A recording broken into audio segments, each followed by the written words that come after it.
Muchas gracias. Saludo con gran afecto a todas y todos mis amigos que hoy pues se toman el tiempo como para poder charlar sobre algo que estoy seguro nos llama la atención desde hace mucho tiempo y sobre el que quisiéramos platicar más a profundidad. Le agradezco enormemente al Grupo Líder, a esta plataforma que se ha vuelto tan importante para hacer un conversatorio sobre distintos temas de la realidad nacional o del futuro del país, el que me hayan invitado, en especial a nuestros amigos Pepe Encarnación, a Pepe Alfaro, a Héctor Yunes, a Jaime, que nos está brindando la oportunidad de moderar junto con Georgina y su presentación. Y saludo a nuestras amigas diputadas Margarita y Mariana, pero también con enorme orgullo de ser su amigo, a nuestro eh, querido René Juárez, coordinador de la fracción parlamentaria, quien está haciendo, como bien lo señaló Héctor, un gran trabajo en estos momentos tan trascendentes para el país. Hago lo propio con amigos tan queridos como Manuel Cavazos, como Joaquín Hendrix, Manuel Andrade, que está dando una gran batalla, Abelardo Carrillo, Miguel Borges, eh, Víctor Tinoco, que ya lo saludé a su momento, y a todos y cada uno de ustedes, a quienes ya he tenido la oportunidad de saludar previamente a la conversación y que tendré oportunidad en el momento de esta charla, que más que una conferencia magistral, esta charla, que estoy seguro, pues procura de mi parte el poderles llamar la atención sobre lo que está sucediendo. Obviamente no intentaré en esta conversación el hablar sobre los temas que ustedes han estado insistiendo y dominan perfectamente bien del acontecer nacional. Eh, los asuntos tanto de pues la curva de la pandemia o como la profundidad de la crisis en la parte de seguridad pública o lo que puede ser la consecuencia de unas y otras en el tema económico, que pues a todos nos tiene eh, muy atentos, sobre todo para poder buscar soluciones que nos puedan ayudar en el futuro, como lo está haciendo el mundo entero, el mundo entero. A final de cuentas, estas crisis en sí mismos, la de la seguridad, la de sobre todo la de salud y la correspondiente por su impacto en la economía, pues le toca no nada más a los nuestros el estar ocupados, preocupados y buscando soluciones, sino al mundo entero de cómo lo va a enfrentar cuando afortunadamente, y ojalá sea pronto, resolvamos el asunto de la pandemia en materia de salud. Todo eso, hablar sobre de ello sería bordar sobre algo muy comentado. Más bien, yo quisiera llamar la atención de que es, sobre todo dentro de estos partidos históricos, no obstante, el debate en ocasiones agrio, un poco abordado con fanatismo de algunas corrientes de que se llaman o de derecha o de supuesta izquierda o de centro, todos estos parámetros que ya parecen muy pasados de moda, un anacronismo alrededor de ellos, es sobre el futuro de qué es lo que nos vamos a encontrar cuando todo eso pase.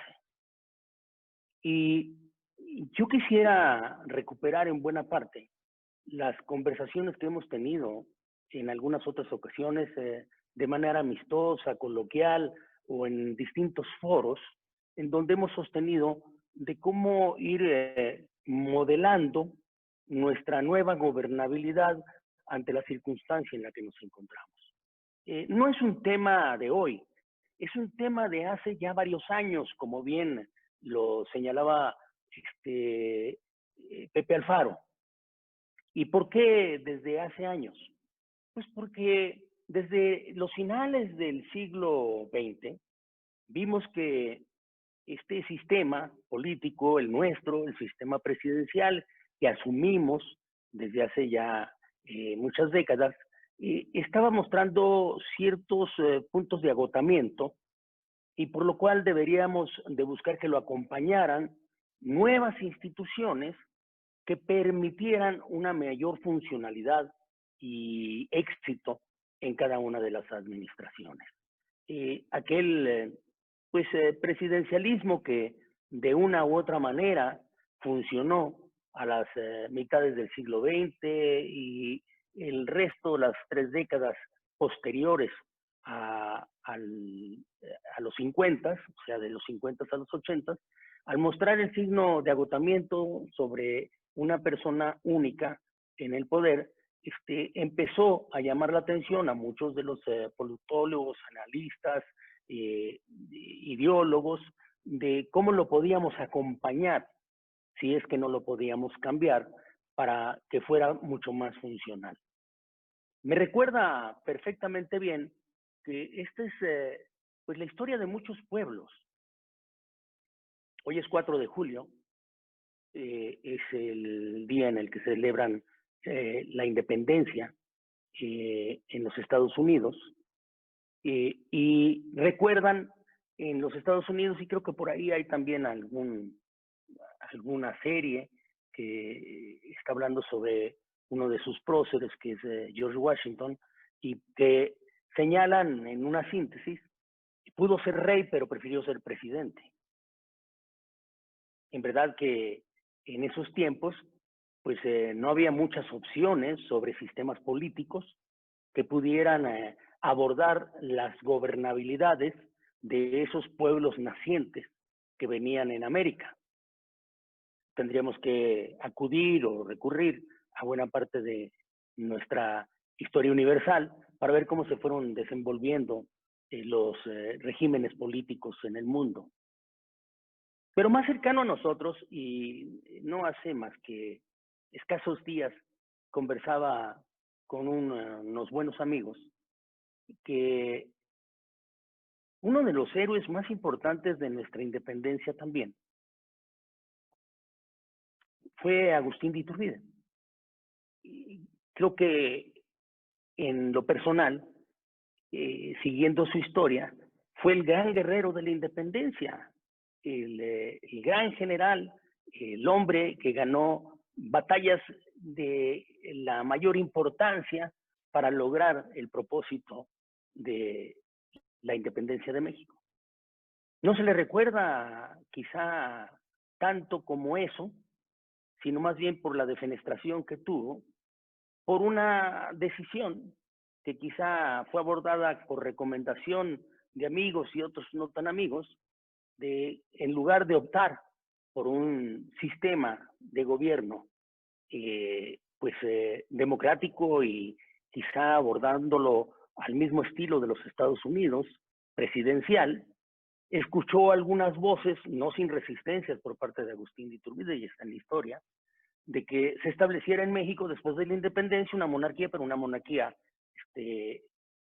pues muy a la mexicana. Y entonces un emperador como Agustín de Iturbide pasa a la historia en ese nombramiento, olvidándose el gran éxito y todo lo más importante que él le proporcionó a la independencia de México. Un pequeño paso dentro de la historia, quizá, bueno, no quizá, seguro estoy equivocado, porque volteábamos nosotros más hacia Europa que hacia los Estados Unidos en el estudio de los sistemas políticos, y eso hundió la memoria de Agustín de Iturbide. Pero bueno, el mundo, como lo hemos conversado en distintas ocasiones, ha venido desenvolviéndose dentro de las ideas y fundamentaciones para los sistemas políticos entre lo que pudiesen ser sistemas monárquicos o sistemas democráticos o dictaduras o sistemas parlamentarios o semiparlamentarios y algunos otros hasta apostándole a las anarquías. La verdad es que el mejor sistema político que pudiéramos nosotros lograr es aquel que dentro de nuestras circunstancias y nuestros orígenes y pensamientos nos dé los mejores resultados. No hace mucho, bueno, en el año 2000, para algunos ya será suficiente,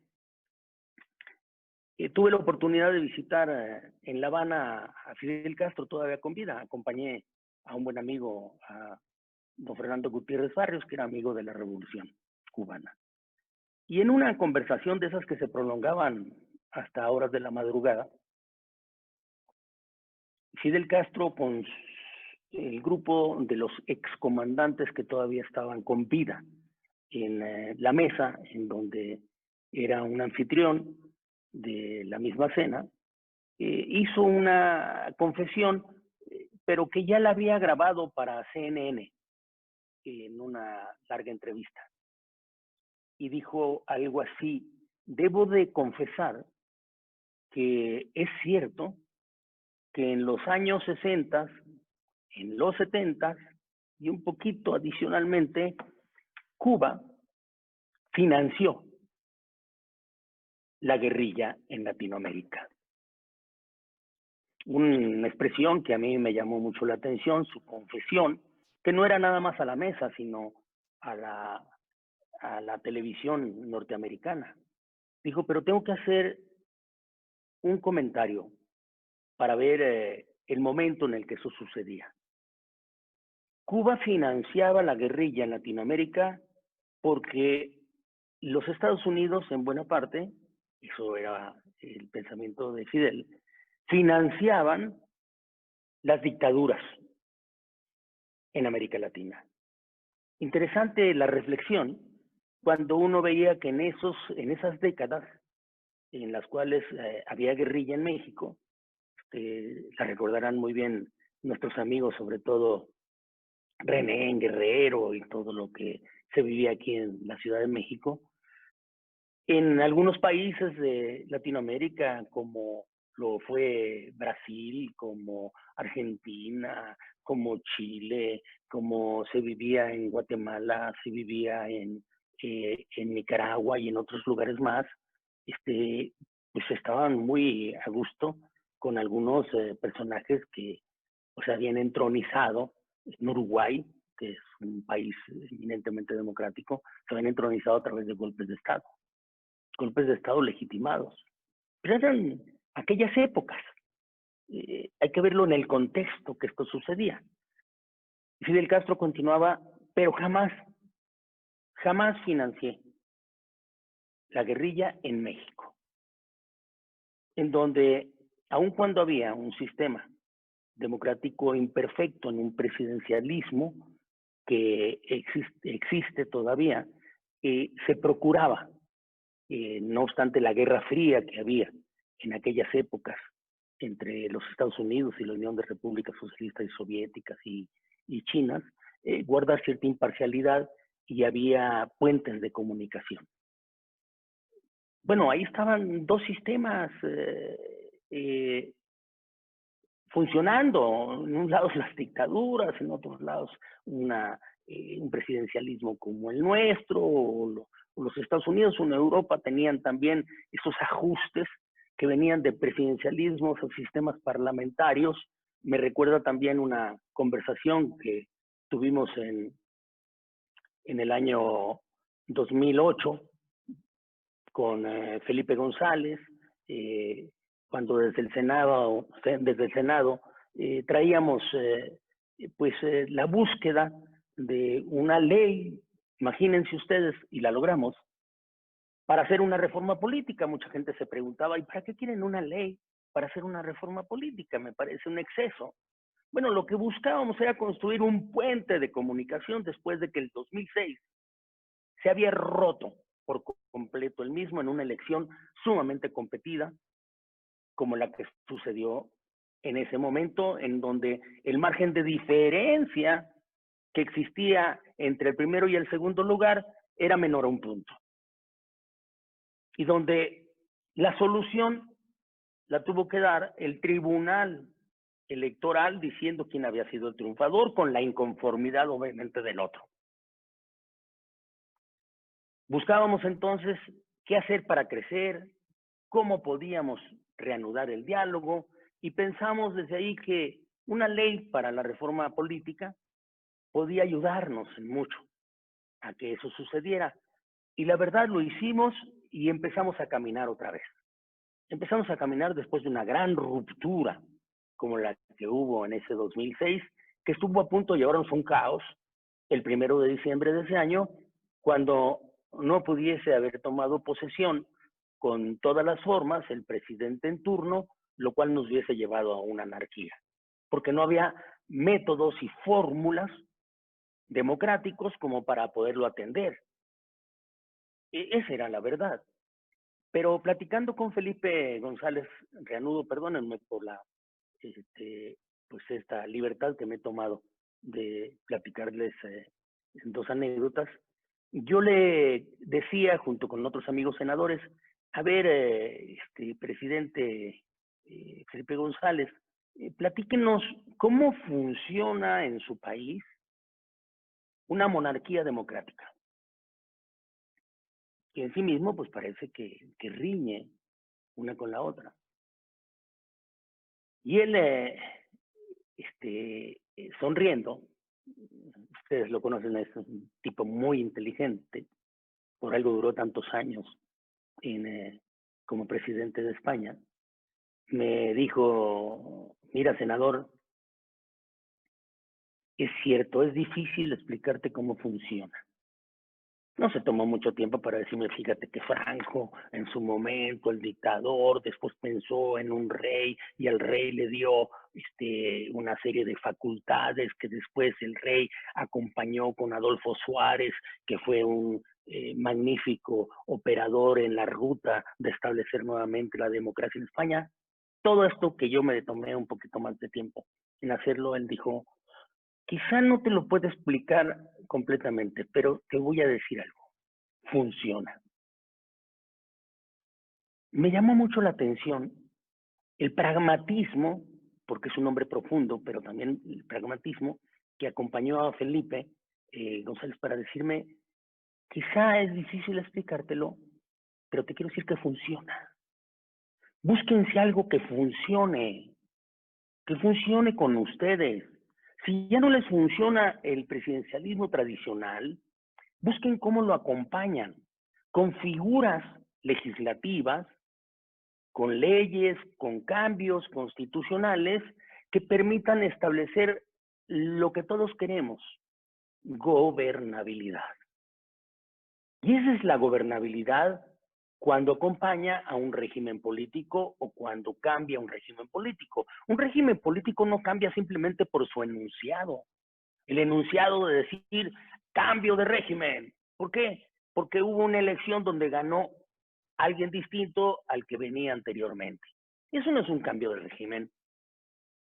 Eso es nada más un cambio de presidente en turno, pero no hay un cambio de régimen. Desde hace años, y quiero acompañar esta reflexión, en México se han dado elecciones sumamente competidas. No vamos a hablar de la elección excepcional del presidente López Obrador, que a final de cuentas es excepcional. Hacía mucho tiempo que no veíamos una elección en donde el candidato de un partido político o de una alianza o coalición ganara con el 53% de los votos. Y yo creo que fue extraordinario, de tal suerte que, aunque parezca muy lejos, el 2024 difícilmente volverá a suceder eso. A partir de esta premisa de que en el 2024 difícilmente va a suceder, e insisto, le estoy dando una vuelta a lo que se discute hoy en lo cotidiano, los temas económicos, los temas políticos, las diferencias entre unos y otros, la inútil polarización, me parece que es algo que se tiene que evitar, los fanatismos que están apareciendo tanto de derecha como de izquierda, si hay una curva que a mí me gustaría que se aplanara, es la de la polarización, y que a partir de ello nos pusiéramos a reflexionar qué vamos a hacer después. Tendremos un 2024 entonces igual de competido, en donde regresaremos a lo que pueden ser los 30. Y no me estoy refiriendo a los años 30, en donde había un presidencialismo, pues, como ustedes lo recuerdan, con tanto poder como quizá hoy también existe. Hoy se ha revivido un presidencialismo de una única persona que en cierto modo no está utilizando los instrumentos que hace apenas unos años pudimos construir de ciertas autonomías para que acompañaran el presidencialismo y lo moderasen en cada una de sus decisiones. Pero eso lo tocamos en un momento más, si me dan tiempo nuestros amigos, es que lo estoy aquí calculando bien. Bueno, creo el asunto, pero regresaríamos a los 30 en los porcentajes de votación. ¿A qué me refiero? A ver, un rápido repaso. En 1988 hubo una elección que todavía se combate en la memoria, donde resulta triunfador en un gran debate al respecto el candidato Carlos Salinas y frente a un Frente Democrático Nacional. Los números siguen llamando la atención. Lo que sí quiero comentar es que lo que yo vi en ese tiempo, con orgullo lo digo, junto con Luis Donaldo Colosio, yo participé como candidato al Senado por Sonora, donde tuvimos una victoria y ocupamos un escaño en el Senado.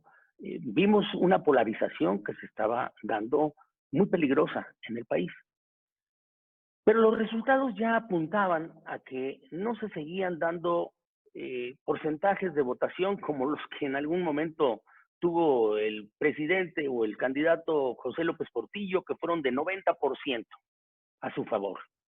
¿Cómo no iba a ser de 90? Yo no sé por qué no fue de 100, si era candidato único. Pero pronto se fueron reduciendo los porcentajes. Estamos hablando también, recorremos de los 70 y luego los 80 con Miguel de la Madrid, y luego Carlos Salinas con su 50 apenas rebasante, que ese es el debate, de la mayoría. Pero de ahí en adelante, aunque tuvimos elecciones sumamente excepcionales, tanto Ernesto Zedillo como posteriormente Vicente Fox, en aquel que llamaron cambio de régimen, pero en realidad fue cambio de partido político, no fue de régimen, siguió siendo un régimen presidencial. Tuvieron porcentajes de los 40%. Esto es muy importante, porque ya veníamos de los 90% hasta los 40%, ya la gobernabilidad estaba sufriendo. Y ya no digamos cuando viene Felipe Calderón. El porcentaje de votación y el debate fue en que los dos principales competidores en ese momento estaban en los 35%. O sea, había un 65% que no había votado por uno de ellos o del otro. Y después viene la elección de Enrique Peña Nieto. Y es una elección en el cual, a través de la coalición que se tuvo con el Verde, el PRI y el Verde alcanzaron cerca del 39%. Ya no andábamos en los 40, menos en los 90% de votación, ya estábamos en los 30. Es más, el PRI por sí solo, para que nos haga reflexionar de la competencia que viene y donde debe de estar parado, había conseguido 31.7%. Esa era la votación de un muy buen candidato, como lo fue Enrique en ese momento. Más el 7%, o cerca del 7% del Verde, te daba cerca del 39% de la votación. Con eso tomó posesión el presidente Peña Nieto. Por eso la elección del presidente Andrés Manuel López Obrador, posteriormente con un 53%, es excepcional, pero también es extraordinaria y no se va a volver a repetir en el 2024. Estando conscientes de que no se va a volver a repetir en el 2024, no es cuestión ya de, estamos hablando de lo que puede ser el 2024 de partidos políticos, es simplemente de nuestro país. Tendríamos que prepararlo para tener instrumentos que nos permitan dirimir las dificultades de regresar a los 30% de votación del partido triunfador y del candidato que venga. Y ese es el método que, pues en buena parte, hemos venido platicando desde hace tiempo de los gobiernos de coalición. Es un método para dialogar cuando vengan los momentos en los cuales en un pluripartidismo como el que tenemos nosotros, lleguemos a tener un candidato triunfador en la presidencia de la República y cámaras divididas. Eso mínimamente nos tiene que hacer reflexionar.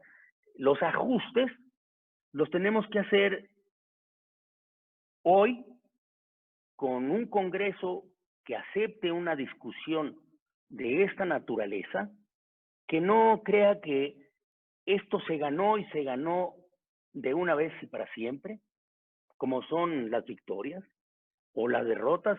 Nadie gana ni pierde de una vez y para siempre.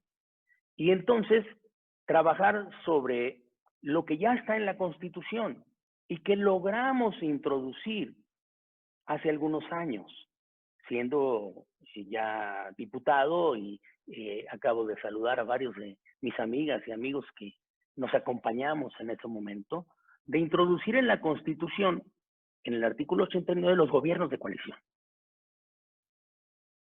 Pero están puestos ya ahí los gobiernos de coalición de manera potestativa, para que un presidente, en un momento pues de problema, en una elección cerrada, tenga un instrumento para poder convocar otros partidos políticos o a otras fuerzas para poder construir un gobierno que tenga puentes de diálogo, no como los del año 2006, en donde parecía que todo estaba perdido y que el caos era lo único que íbamos a obtener. Estos puentes de diálogo en un gobierno de coalición con distintas fuerzas políticas que nos permitan transitar y mejorar, sobre todo, a los gobiernos. ¿Cómo nos puede mejorar a los gobiernos? Con el nombramiento de gabinetes que sean ratificados por el Senado. Esto es muy importante, porque la calidad de los gobiernos mejora mucho cuando se ponen en la pantalla, en buena parte, las personalidades. No quiero decir de este gobierno, del anterior gobierno, sino de todos los gobiernos. Imagínense ustedes a los que conformaban el gabinete, si hubiese sido posible que algunos de ellos hubiesen sido ratificados por el Senado de la República, sobre todo en tratándose de personajes que no muestran experiencia en la disciplina que le fue encargada para poder acompañar al presidente en turno. Este gobierno de coalición, ya establecido en la Constitución, merece ser reglamentado. Y ahí es en donde está el punto. ¿Cómo llevamos esta discusión sin abandonar lo cotidiano? Nuestra opinión alrededor de lo que está sucediendo, conformes o inconformes alrededor de lo mismo, con nuestras opiniones que deben ser respetadas. Y sin olvidar esto, ¿cómo nos vamos planteando y vamos pensando qué hacer para que cuando regresemos a los 30 de votación tengamos instrumentos que nos permitan mejorar la gobernabilidad? Demos por descontado que el presidente en turno, y no nada más este, sino así ha sucedido con los otros, lo platiqué en distintas ocasiones para que se eviten el decir, ¿por qué no se lo platicaron al anterior o al anterior? Se lo platiqué desde Fox, al mismo Felipe Calderón, lo platiqué con Enrique Peña Nieto, y en esta oportunidad no he tenido oportunidad de platicarlo más que con algunos miembros muy importantes del partido Morena y algunos integrantes del gobierno, no a profundidad, porque parecen no necesitarlo, y es cierto, momentáneamente no se necesita, por haber alcanzado tanta fortaleza con el 53% de la votación.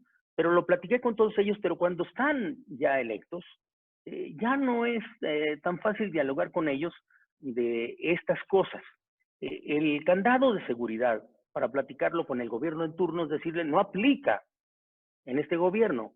Recordemos que la modificación que hicimos para introducir los gobiernos de coalición, la mejor forma de permitir que esto transitara con el gobierno en turno, gobierno priista, fue poniéndole el candado de que podrías ser optativo en el año 2018, no antes. Está bien, le pusimos que fuera el 18. Una ley que ya regule bien los gobiernos de coalición, pues podría tener también ese transitorio de que aplica en el 2024, no aplica en los de hoy, sino en los de mi compadre, ¿no? Ese es el punto. Pero ¿cómo funcionaría esta ley? Porque hay varias corrientes de opinión que dicen, no necesitamos gobiernos de coalición, lo que necesitamos es una segunda vuelta. Yo no soy un pues simpatizante abierto de la segunda vuelta electoral como fórmula de solución para construir mayorías que son artificiales. Se pueden construir mayorías como las que tiene hoy el presidente López Obrador, con el 53% que le vino natural de una votación por las distintas razones que ustedes quieran. Las artificiales son en una segunda vuelta en la que pues solamente se presentan dos candidatos y necesariamente tendrá que salir más del 50%. Y las mayorías construidas políticamente a través de gobiernos de coalición que permitan instrumentar distintas políticas públicas en materia de salud, de seguridad pública, de economía, de medio ambiente, todo a lo que se refiere el gobierno. Para eso son gobiernos y gobiernos coaligados que pueden dar estructura.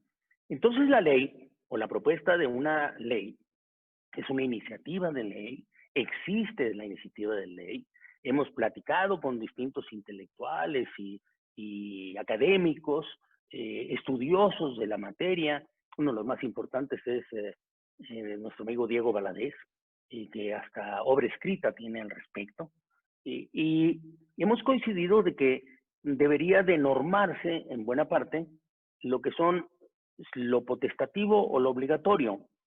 Y yo en lo particular, por una discusión casi siempre recurrente con el Partido Acción Nacional, que es amante de la segunda vuelta electoral, le digo que es posible considerar la segunda vuelta electoral, pero solamente como una puerta de escape ante la incapacidad de los políticos de poder construir un gobierno de coalición. Pero antes nos tenemos que dar la oportunidad de negociar, de pactar, de acordar, de hacer que las cosas buenas sucedan, como dijo Pepe Alfaro. Miren, un momento pragmático de gobierno de coalición para que las cosas sucedieran se dio con el llamado Pacto por México. Ese Pacto por México permitió que las distintas fuerzas que estaban en la competencia acordasen en común cómo hacer reformas que vivimos en el Congreso. Yo en lo personal tuve el privilegio de coordinarme con un grupo de senadoras, de senadores, pero sobre todo de diputadas y diputados, para hacer que esto sucediera.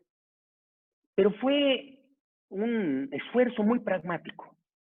No fue institucional de que estuviese normado por una ley, y por eso tan efímero. Por eso es que todo lo que se logró en ese pacto, que lo hicimos leyes y que construimos organismos autónomos y grandes modificaciones, se rompió a los 2 años, porque no había una normatividad más que la buena fe entre los partidos políticos. Y cuando se pierde esa confianza, yo vi el momento en el que estaba sucediendo, hice las observaciones alrededor del mismo y estoy seguro que ese rompimiento recuerdan ustedes que las principales fuerzas políticas que estaban en ese pacto, pues eran el PRI, el PAN y el PRD, estaba también el Partido Verde. Llegaron en un momento en el cual no coincidieron y empezaron a sacar reformas sin el consenso. Una de ellas fue la energética. Ahí el PRD hizo toda la resistencia porque sintió que había trabajado en un pacto y que aquí se estaba rompiendo el acuerdo de que fueran todos en consenso. Y luego la reforma fiscal, en donde el PRI fue con el PRD y sin el PAN. Que por cierto, siempre lo he comentado, no fue una muy buena reforma. Cuando tú a una iniciativa de reforma le tienes que hacer 97 modificaciones como se la hicimos en la Cámara de Diputados, es que no se había pensado correcta y completamente la reforma. Pero eso ya es otra cosa. Regresando, se necesita entonces tener una legislación que nos permita ser el puente de diálogo para poder resolver en buena parte las cosas que no las puede hacer un solo partido cuando solamente tiene el 35%, cuando mucho, del apoyo electoral, y hay un 65% que puede hacer la resistencia. La iniciativa existe, la iniciativa está hecha, y con un ingrediente adicional, que dice, si son incapaces entonces los partidos políticos de hacer un gobierno de coalición para negociar que las cosas pasen, deberá de haber una segunda vuelta que ponga orden. Miren, en España vive un sistema complejo, como les comenté ahorita de la anécdota con Felipe González, pero a final de cuentas ha resuelto sus cosas haciendo coaliciones parlamentarias que permitan suceder un gobierno, que es lo que tiene hoy Sánchez como gobierno. Le fue difícil, pero a final de cuentas se encontró la salida. Termino diciéndoles, esta es una idea, pensando en que estaremos el 2024 viendo una nueva realidad, distinta a la que hoy observamos, y que tenemos que prepararnos para ello, pensar en qué hacer. Vamos, tener algo que funcione, y algo que funcione democráticamente. Esto es lo que yo he querido platicar con ustedes. Espero no haberles robado mucho tiempo ni haberlos aburrido más de la cuenta. Muchas gracias por escucharme.